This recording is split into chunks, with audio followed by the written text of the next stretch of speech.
Hello everyone. Today my topic is about composite primary key. So earlier we have discussed there are two types of primary key. Number one is simple primary key and another one is composite primary key. So simple primary key means it involves only one primary key in a table, but in composite primary key it involves two or more primary key in a table. So here's the definition of composite primary key. A composite primary key is a key that uses two or more column. So it means that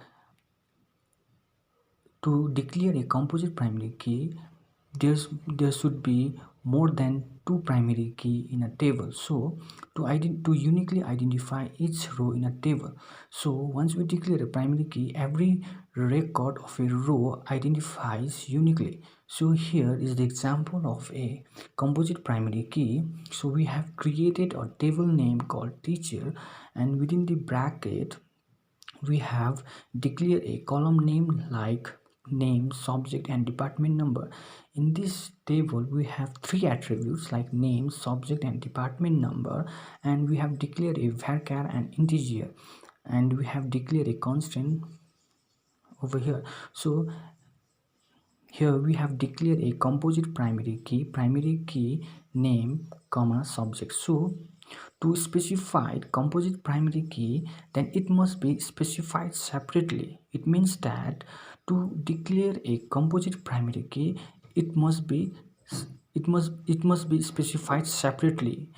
In earlier we have discussed simple primary key. In simple primary key we have declared a primary key in the column name. We have declared a primary key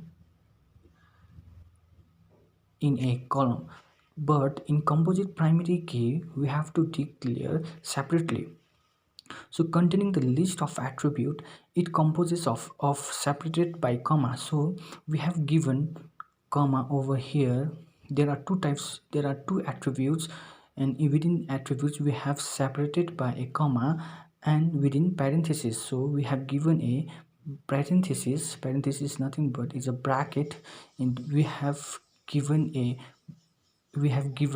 two attributes name inside a bracket. So once we create it, once we give this, once we write this create a statement in SQL, then it will show like this. It will show like this in a DVMS name, subject and department number. So we have specified a composite primary key. So over here there are two primary key in a column. Name and subject is the primary key of table of a teacher table. So here we have declared a constant like default 34. So suppose if I forgot to insert a value in department number, then automatically the value will be inserted 34. So this every record of a row identifies uniquely in a tables once we specified a primary key or a composite primary key. Thank you.